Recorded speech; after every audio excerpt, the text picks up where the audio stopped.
Welcome to Who Won the Week. I'm media analyst Matt Ulrich, and I am joined again by Rebecca Sandidge this week, and we're going to talk about the Oscars, which we just heard got 19.5 million viewers on Sunday. So big night for the Oscars and big night for advertisers. Yep, up 4% from last year. How's it going, Matt? It's going well. I really enjoyed. So I honestly don't normally watch the Oscars, but I tuned in this year just because the slate of nominees was so good. I feel like, and I had a good time watching it. Yeah, there's so much good buzz leading up to the Oscars this year, I think. I mean, uh, Barbie and Oppenheimer continue to just generate conversation and interest, and I think a lot of people were tuning in just to watch Ryan Gosling kill it with his "I'm Just Ken" performance, which was my personal favorite of the show. My favorite moment there. Yeah, and I think we saw that really translate to the numbers. Yeah, so EDO is publishing our top 15 ads. And those ads are going to be highlighted by, I think what we saw is entertainment and luxury took the top five. So the top five in EDO's data were Challengers, it's the Zendaya movie, which makes a lot of sense as well. Rolex, Don Julio, we have a Lionsgate film, and we have Apples Never Fall by Peacock. So that was our top five. Entertainment and movies and streaming really took ours. Yeah, What? Don Julio. Yeah, Don Don Julio was Julio is all right. over, right? Like I thought, not only did they have the ad, but they had the integration. They had the tie-in in the show itself, where Guillermo Rodriguez did the toast, right? So that was kind of a fun Yep. moment. I thought it was a really natural integration too, which can be kind of a hard balance for brands to strike, to be really salient in the broadcast, but also kind of a natural Well, occurrence. it was fun.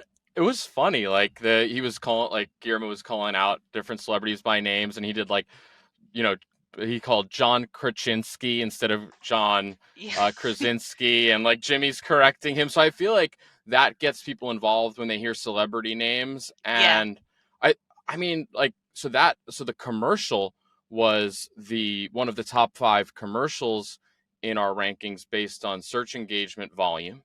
Yeah. And then the cool thing about EDO data, it's this minute by minute data where we take spikes in search engagement and really quantify them and attribute them to ads.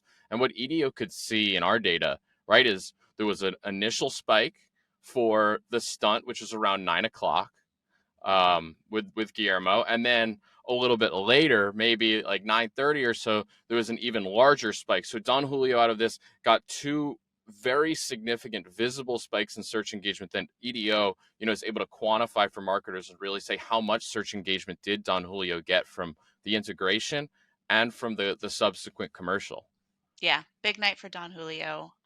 They made me want to drink tequila, so that's probably their objective. So Hopefully for the right reasons, Rebecca. always the right reasons, Matt. Well, I feel like, the opposite of tequila, or maybe after a night of tequila drinking, would be coffee. And I know you wanted to talk about the Dunkin' ad too. Yeah, yeah. I was excited to see Duncan have another big moment after their Super Bowl moment. If I hadn't seen the ad and I knew Duncan was in there, I would have said, "Oh, it's definitely going to be like a J Lo and Ben Affleck ad," but it wasn't. It Right. was a very different look and feel, and they also found a lot of success with it. It was 5 times as engaging as the typical ad in the Oscars broadcast. Yeah, and the tone of this ad was such a clear tie-in to International Women's Month, I think. Um, it was about, this generation of women who managed this Dunkin' location, how it was important to the community. Yeah, I thought it was a really nice ad that really celebrated female leadership and legacy, and it did really well in our data. So Dunkin's um, really doing well lately with these really well put together creatives aired in, high rated programs. And it's such a, like, thematically, it's such an interesting contrast from the Don Julios and Rolexes. So you have, and then, every celebrity is name dropping their outfit. And then, but the typical audience member, of the Yeah. Oscars. It It was was just so like relatable. a more like a normal American, right? And it's relatable. It's like Yeah. Wellsboro, Pennsylvania. They called out the town. It's like it's relating to hopefully your hometown as a viewer, and viewers responded to that. And I'm curious what they Yeah. searched as well. Like I'm sure the search terms were really interesting, but in Yeah. terms of volume, like you said, it was. I mean, it's a top 15 ad in our Yeah. ranker, and that's very high. There are over 70 ads. What else did you see in the Oscars, Rebecca? In terms of other ads that really stood out, let's talk about the Southwest Airlines ad. Yeah. Yeah, it was a really funny spot, I think. It did really well in our data, 10% more engaging than the typical ad in the Oscars. Yeah, I thought it was a really clever spot that seemed to really draw in the viewers. So it started with, thought might be it was going to be a car commercial, right? And then it kind of ended up being like hey, just fly Southwest for $49. I think it's probably a really good strategy heading into the summer or the busy travel months. So um, expect to see a lot more from Southwest in the coming months.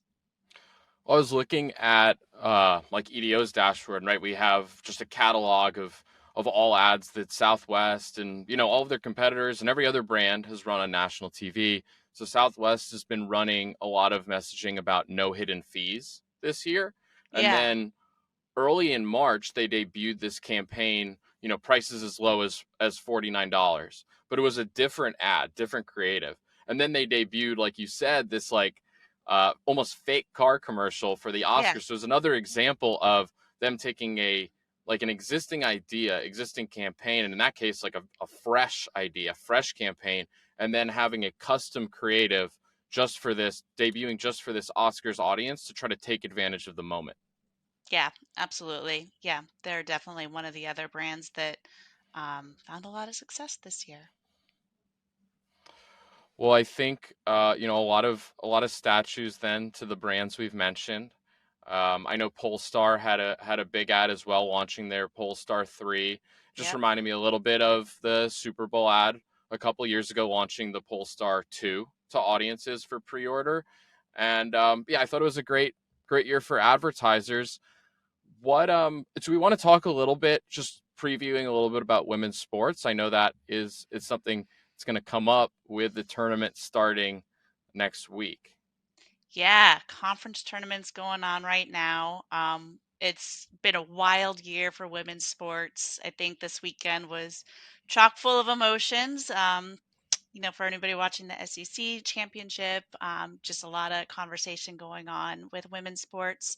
I think we have the ACC tourney this week and then Selection Sunday coming up. So, yeah, yeah, a lot of good, good things coming our way with women's sports. Um, and we have the women's sports report, right? Yep. Yeah, And I mean, it's hard not to spoil. There's a few really good stats that I'm excited to share along with you next week. One about Caitlin Clark, and then another one about the performance of advertisers in the women's NCAA tournament. So that'll be yeah. that'll be great to talk about next week. Yeah, I cannot wait for next week. After Selection Sunday, seeing what Selection the Sunday. seating is for the men's tournament, the women's tournament. It's just my favorite time of year. I love March Madness. How's you and I know UNC men's is doing well. How's UNC Oh, women's doing? UNC women's is doing well as well. Okay, Yeah, a lot of good juju for us Carolina fans lately. So big week for the yeah, Tar Heels. yeah. Well, They we did got beat Duke selection. this Saturday, which I love talking about. So Oh let's just a man, little plug there. I'm not a Duke fan, but I might have to grab a Duke sweatshirt for next Uh-uh. week. We'll see. Just to create a little tension, just a little friendly tension. Um, well, good luck in the ACC tournament for UNC, and excited to see what we get in terms of matchups for the women's tournament, for the men's tournament, and Yeah. to regroup on that next week. And then just to plug, we have two links to share. So we talked Oscars, so that's edo.com/Oscars. And then for women's sports, we have already published the women's sports report that we're going to go over, and that's edo.com/women's hyphen sports. And so we'll throw those links up on the screen, and hopefully, our viewers can check those out. But yeah, thanks again, Rebecca, for joining. Excited to break it down with you next week too. Yeah, looking forward to it. All right. See ya. Have a good one. See ya. You too. Bye.